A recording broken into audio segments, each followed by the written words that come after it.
right, welcome new Hokies. Welcome class of 2025. Congratulations on getting into Virginia Tech. And congratulations on getting into one of the highest rated natural resources schools in the country. No small feat. My name is John Gray Williams. I am our college's recruiter, and you have all been getting emails from me. Some of you have Zoomed with me or chatted with me on the phone, and some of you even met with me in person back when that was possible to do. So, but now you can put a face with the name, and I just wanted to congratulate you all on getting into Virginia Tech and the #1 ranked natural resources school in the country. We are going to spend some time today introducing you to our college. We're going to show you around, show you some of our facilities, and show you some of our people. And hopefully you'll see that this is the perfect future home for you. We want to make you feel welcome here and hope that you'll fall in love with this place as much as we all love it. So to start off, we're here in my office in the Advising Center in Cheatham Hall. This is home base for advising and recruiting. And you're going to be spending a lot of time here as a student. So I'd like to take a moment to show you around a little bit and introduce you to some other folks. So come with me on a journey. So everyone, as I mentioned, we're here in the Advising Center at the College of Natural Resources in Virginia Tech. I like to think of this as headquarters for new students, and it really will be a home base for you for 4 years. The Advising Center is really a testament to how much we support our students here in CNRE.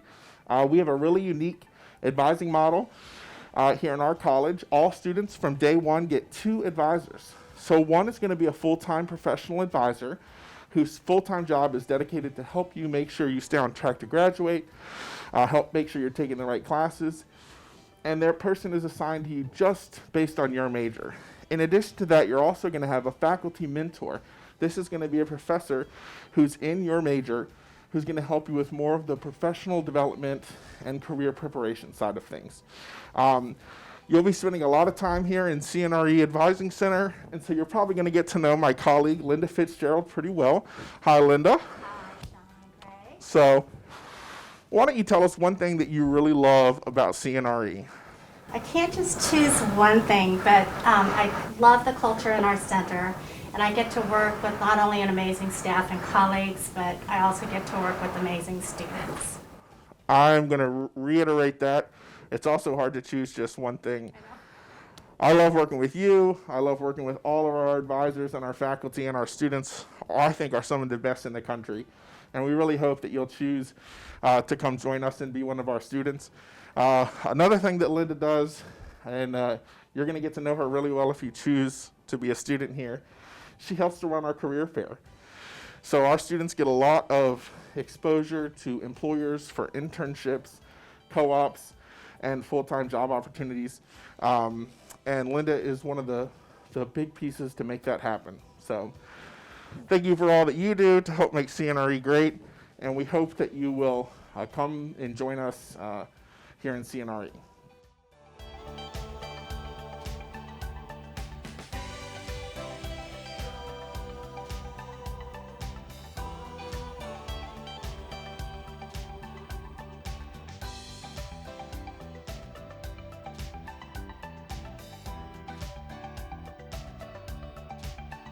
Hi, I'm Hannah. I'm a fish and wildlife major. I'm from Nooksville, Virginia, and we are currently in the Special Collections Museum here at the College of Natural Resources and Environment. My favorite class had to be field biology. I took wildlife field biology with Dr. Haas and her TA, who was a PhD student at the time. I really love the class because it's kind of the broad introduction to wildlife conservation and ecology. You get to learn about pretty much everything that you're going to be doing for the rest of your life in the ecology field. You learn about all the different broad taxa, including insects. You learn about birds, herps, mammals, the whole array of taxa that we study here in Fish and Wildlife. And it was really interesting for me because it kind of allowed me to hone in on the things that I was interested in, and I think that without field bio, I wouldn't have learned how interested I was in focusing on birds and insects in my future career. Being in Fish and Wildlife, I've had a lot of opportunities to work on a lot of different research projects. So I've done work in Fish and Wildlife, and I've kind of starting in Fish and Wildlife, and I kind of got to move out of fish and wildlife as I became more comfortable in the research field. So I started on a research project with a PhD student who was looking at endangered shorebirds, which is called the red knot. They have a lot of important stopover sites along the barrier islands of Virginia. And so she was doing some research on that, so I kind of started as a lab technician and then worked my way up to my own research project here in Fish and Wildlife, looking at four-toed salamanders and their preferred nesting site, which species of moss they were interested in for nesting. And then I moved out kind of into the College of Agriculture and Sciences, looking at macroinvertebrate taxa and how they respond to different stream restoration practices. I chose Virginia Tech mostly because I think at first why I chose Virginia Tech was because of the Hokie spirit. I'm very school spirited. In high school, I was always jumping around. I was going to every single spirit rally, every single football game, even though we were not very good.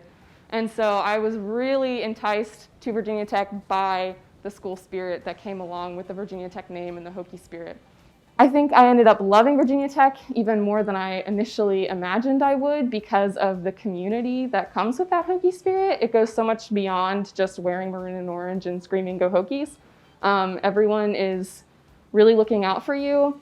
There's kind of a saying that we talk about, no Hokie left behind, and I've seen that extremely exemplified in my time here at Virginia Tech, and I've just never really felt so comfortable in such a large area, like I know everyone, even if I haven't met, most of the students I'll never meet here, but I know that every single one of them has my back, and that's really the main reason why I love Virginia Tech and the College of Natural Resources and Environment, is that I get that feeling wherever I am. My name's Katie. I'm from outside of Charlotte, North Carolina.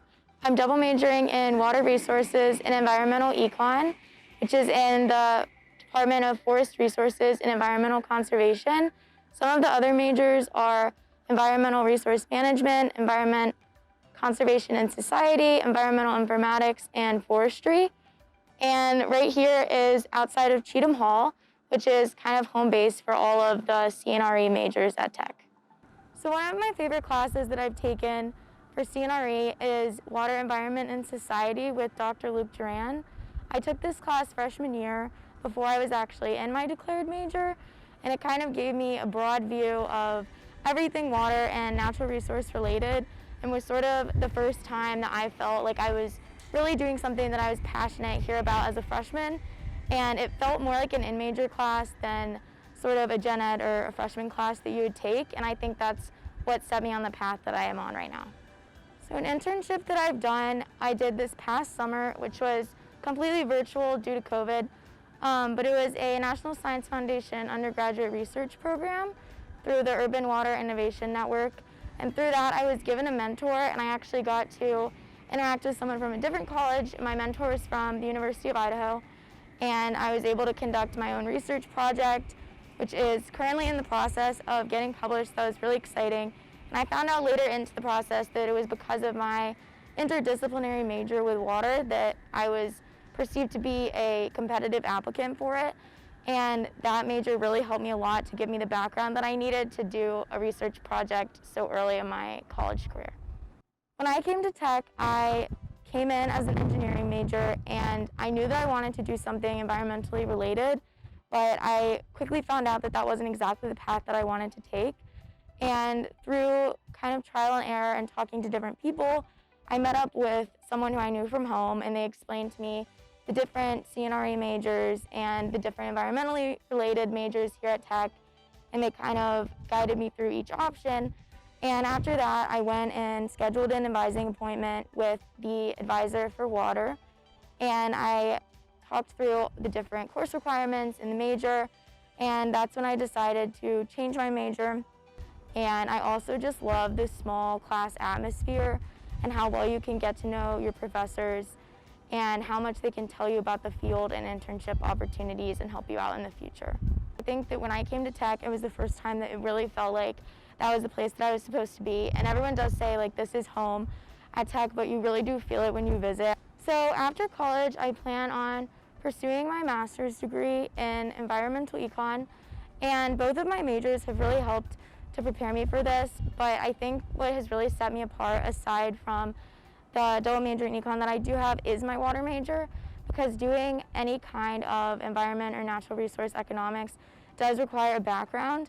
And I think it gives me a lot of good base for my research and helps me to understand things. And also just when you do the research, it gives you more of a broad view. So you're not just looking at the numbers, but I've had these in-person classes and like outdoor classes and all this experiential learning that has taught me what each of these things are that I'm researching and writing about. And I think that because of these majors in this college, that experience and the transition is going to be quite easy. My name is Leslie, and I am a packaging systems and design major within the Department of Sustainable Biomaterials. I am currently in CNRE's high-tech computer lab, where I've taken a few CAD courses. One of my favorite classes was Principles of Packaging with Dr. Bush. It's one of the first courses packaging students take when they come into the major. The reason why I love this so much was because one of the facilities within CNRE is Brooks Center, where packaging students can go in to print out their designs using the cutting table, and there are also a variety of testing equipments for packaging. And during the class, we were able to go in and cut out our designs and also see the design come into fruition. One of the internships I had last semester was I worked as a packaging engineer intern at Spectrum Brands. I worked within the global pet care department, so I work with products like Nature's Miracle sprays or Glowfish aquarium equipments. Initially, I transferred into Virginia Tech and to this major 2 years ago, so although this is only my second year of classes here, my first year of classes really prepared me for this internship after my first year. And one of my professors, Dr. Kim, actually personally helped me with my resume and cover letter, so through his help and guidance, I was able to land internship interviews and eventually to this co-op. So Packaging Club, usually we host bonding events between peers and professors, usually outside of COVID. We try to host online meetings as well as of now. And we also host networking events where people from different companies come and then tell us an overview of their company and possible opportunities. And we also host different events within the major, such as 48-hour repack, where packaging students come together and have 48 hours to come up with a design from scratch, write an essay about it, and post a video about it. I chose CNRE because during the first 2 years of my college career, I was actually studying art and design at the University of Michigan. So I'm still very passionate about art and design, but back then I really wanted to incorporate more of engineering and sustainability. So while I was searching for schools and majors that fit my interests, I found Virginia Tech and CNRE's Packaging Systems and Design major. And I thought it was perfect for me because it incorporates all of design, engineering, and sustainability. Now we are in one of the sustainable biomaterial laboratories where we test many renewable materials such as wood. One of my favorite professors was Dr. Kim, who was my paper and paperboard class professor, and he was also the supervisor for Packaging Club. One of the many reasons why I love the packaging major is because we are one of the smallest majors within Virginia Tech. We are a very tight-knit community, and we truly feel like we are at home. We have tons of opportunities to really get to know the professors and our peers and network with each other. Hey y'all, my name's Jarek. I am a senior majoring in geography here at Virginia Tech within the geography department, which is also home to meteorology as well. Now today we are in Wallace Hall, one of geography's main buildings, and I'm going to be taking you throughout the building, showing you a couple spots and talking to you about my major and about the school in itself. So one of my favorite classes here on campus within the geography department is Seeking Sustainability. This class has really taught me how to think critically and shown me how so many different issues in the world relate to each other, and is taught by one of my favorite professors on campus, Dr. Tim Baird, within geography. Bukvich, she is actually my advisor, so I'm going into grad school this year, and she's my advisor. She's been great. She works with vulnerability mapping in coastal flooding regions, and she is so esteemed in her field, and she really cares about the student, and she always makes sure that I feel heard, and she makes sure that all of her students feel heard, and she wants us to learn and not just focus on the grade. She really wants us to understand the material and make sure that we come out of our experience here at college as better learners, better critical thinkers. So Dr. Bukvich is great. So right now we are walking into the geography atrium here at Wallace Hall. This is a great place to come and study. It's a great place to get work done, have meetings, and there's a lot of open light in here, so it's a great place to get some vitamin D if you can't go outside. So we'll walk in here and I'll tell you a little bit more about my major. All right, so some research that I've worked on recently is actually with Dr. Bukvich, the professor that I just mentioned, and we are looking at coastal vulnerability mapping. So I do a lot of GIS, and right now I'm helping her with some of her data, and so we are really examining how coastal communities are vulnerable to flooding and putting that into GIS and seeing how we can create vulnerability assessment reports and things like that. And GIS stands for Geographic Information Systems. It's my minor, actually, one of my 2 minors. And it's a lot of computer mapping, online mapping, data aggregation, things like that. And later on in this tour, I'll actually take you guys down to Geography's main GIS lab. It's a really great place to go for any GIS work that needs to be done, and we'll take you guys down there in a minute. All right, so going back to one of my favorite professors, Dr. Tim Baird. He does a lot of research in Tanzania, and my freshman year, I was actually fortunate enough to travel to Tanzania as part of a student organization on campus. And I talked closely with Tim and his research in Tanzania, and he helped me really get a feel for what Tanzania was going to be like. And I was able to go and work with the organization I'm a part of. And while it didn't necessarily relate to geography 100%, I found that so many things that I discovered on that study abroad actually related back to the classes I was taking here. And we studied a lot of material about the Maasai people, which were the communities that we were working with. So that study abroad trip, and that really showed me how connected the world is and how connected the world is to geography. Whether it's learning about the Maasai people in Tanzania or about biodiversity in New Zealand, geography has shown me just how much of the world there is to be discovered and how connected the world really is. So I've chosen Virginia Tech for a variety of reasons, but 3 really stand out to me. The first being the people. When I first got to Tech, the people were all so friendly, everybody was smiling, and it really felt like a community here. The place is the second reason I've chosen Tech. It's in the middle of one of the best places to hike around this area and to go do labs and field work that you have learned the techniques in class and take those out into the real world. And finally, I found my passions here at Tech, and geography has really shown me just how far those passions can go. And so I've chose Tech for a couple of reasons, but geography has really been the reason that I've stayed and that I've accomplished so much here, and why I look forward to life after graduation.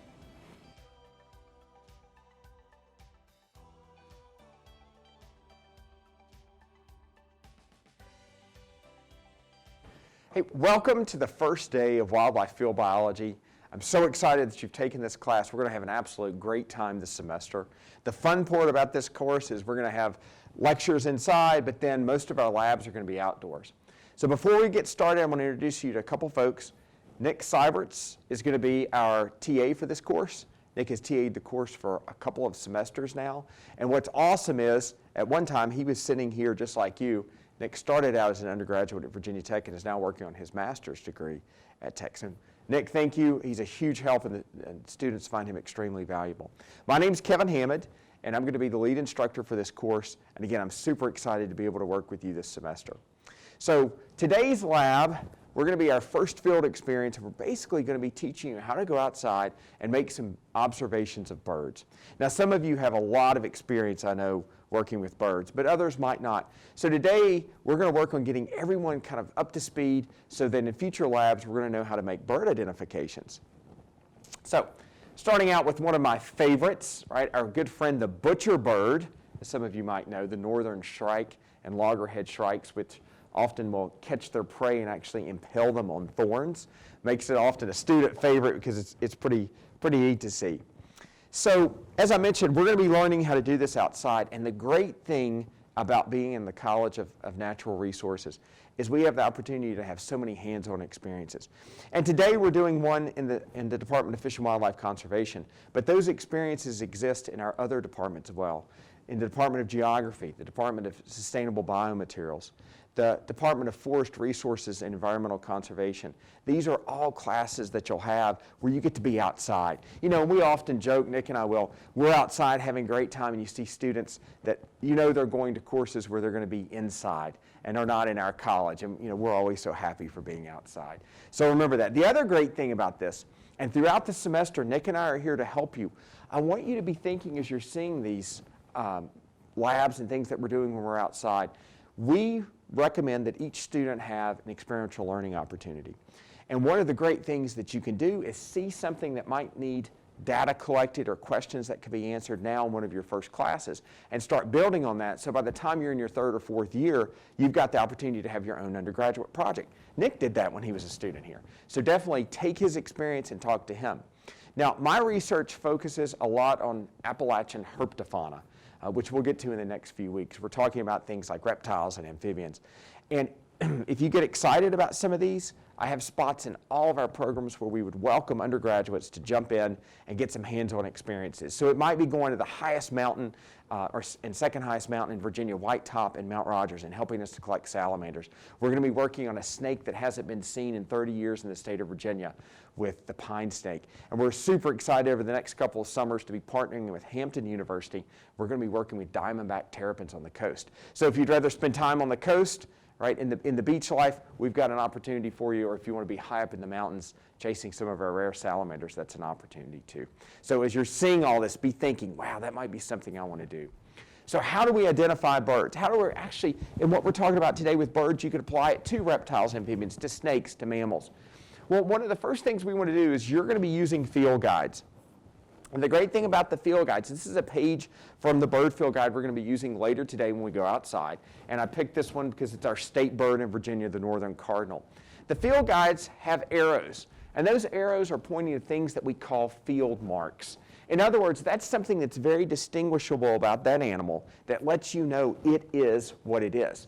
So if we look at the northern cardinal, and it's a bird most of us probably have seen, the males are bright red and they have that crest on their top. The other thing we see the field markets pointing out to us is they have a really thick orange bill.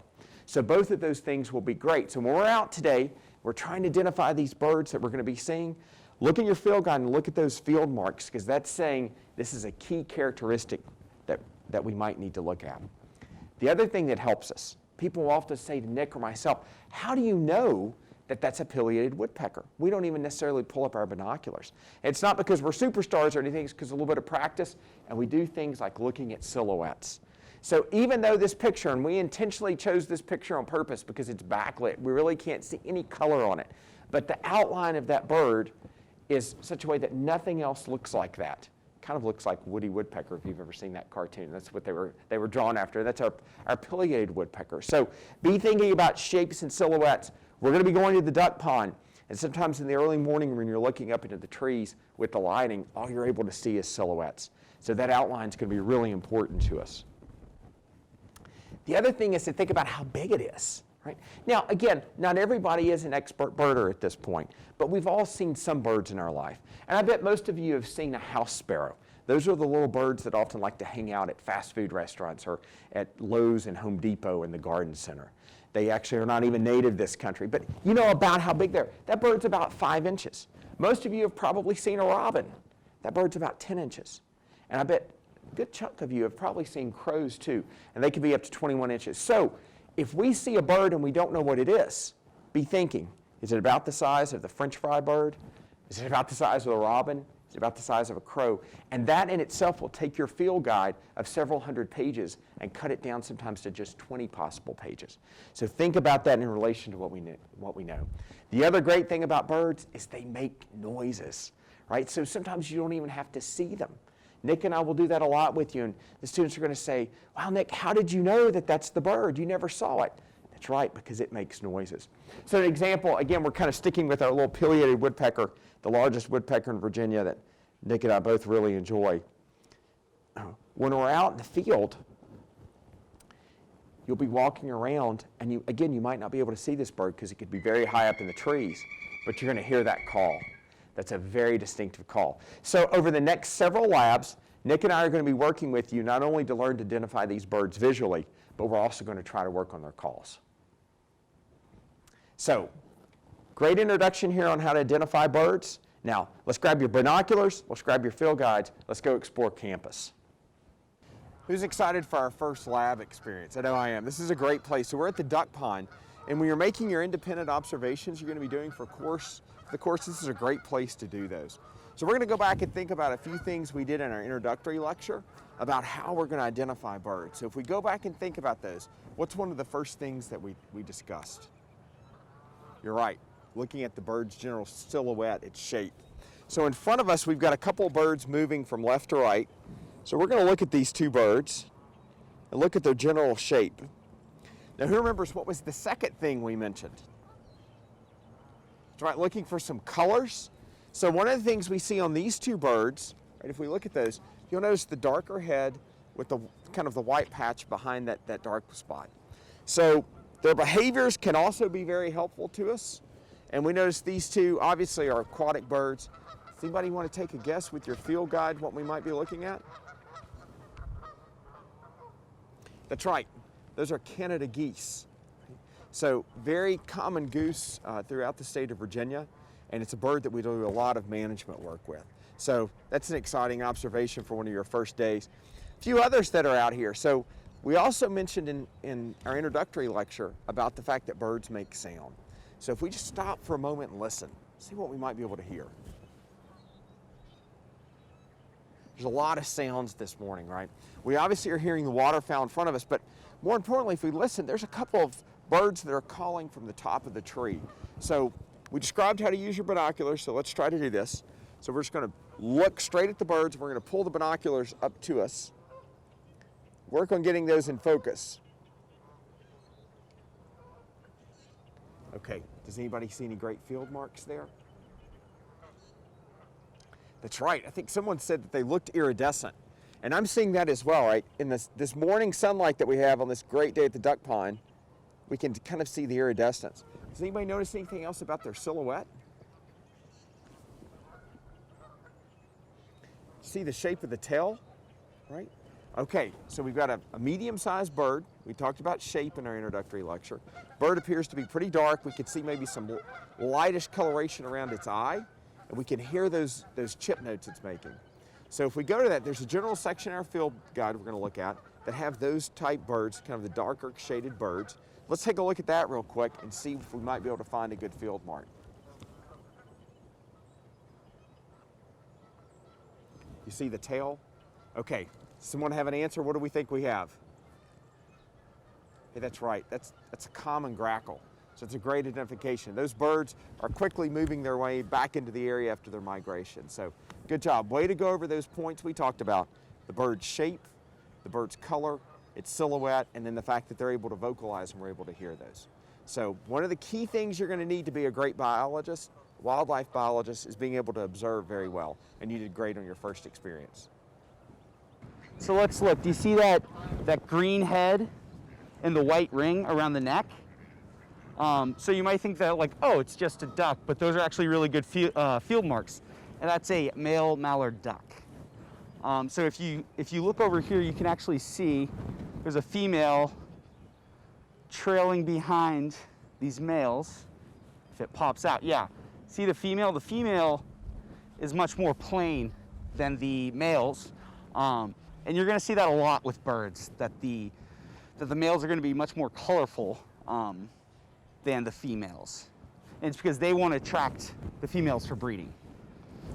So. Okay, we're here for a second part of our lab today. We're getting all this field experience. We're at our Wild Animal Research Center. So this is a great facility that the College of Natural Resource and Environment has available to us. Graduate students will be doing research work here, and then we can utilize this to help with our teaching. My favorite part of being at this location is we're very close to campus. In fact, on game day, we can be out here working and you can hear the football games and all the hustle and bustle of campus is there. But yet we come out here and we can experience the beauty of nature. You really don't realize that you're on a large college campus when you're here. So it provides us great opportunities to connect with nature and to have learning experiences. In fact, last fall during COVID, this facility at Center Woods allowed us the opportunity to have hands-on learning opportunities for students while we were still able to practice social distancing being so close to campus. So it's a great asset, and I know it's one of my favorite places, and something tells me during your career here, you're gonna learn to love this place as much as I do. So we're gonna use the same principles we talked about in our lecture before we came out into the field. We're gonna be looking at the bird's shape, its silhouette, any vocalizations that it might be making. So we've got a great opportunity. If we look into the sky, let's see if we can get our binoculars on some of these birds that are flying by. Is there anything we notice about them?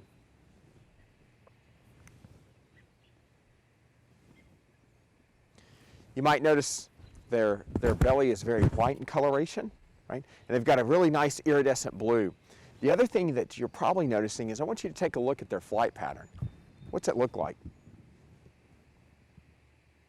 Yeah, exactly. You're 100% correct. When you notice they're kind of going through these flaps and soars, which tells us that these are the swallows. So that's a great observation to have. And these are tree swallows that have slowly worked their way back north. So they're now in southwestern Virginia in Blacksburg, and we're happy to have them back. And the reason they're so active in this area is part of Virginia Tech's research program. We're at the aviary facility. And the great thing about this facility is it provides a research opportunity for graduate students and even undergraduate students to conduct projects. And around the grounds of the aviary, you'll notice these nesting boxes. So the great thing about the nesting boxes is they can be used by multiple species. The eastern bluebirds are here using them, but our tree swallows are using them as well. This predator guard will keep snakes and raccoons from maybe getting them. But the tree swallows over the next couple of weeks will be constructing their nest, and then by early May, we should have eggs, and even by then, potentially young birds. So again, it's a great opportunity. This facility is incredible to have as part of our wildlife program at Virginia Tech. So as an undergraduate, you'll get a chance to do all kinds of different projects and learn different field techniques. One really cool field technique is actually bird surveying. And you pick all these points across a landscape, and you might, let's just say you're surveying raptors. You might play a red-tailed hawk call and then wait a minute and look around and see if you hear it call back to you or if you actually see it flying and it flushes out. And I actually did that as my capstone project as an undergraduate. So we surveyed predatory mammals and predatory birds, and we did those surveys with the calls.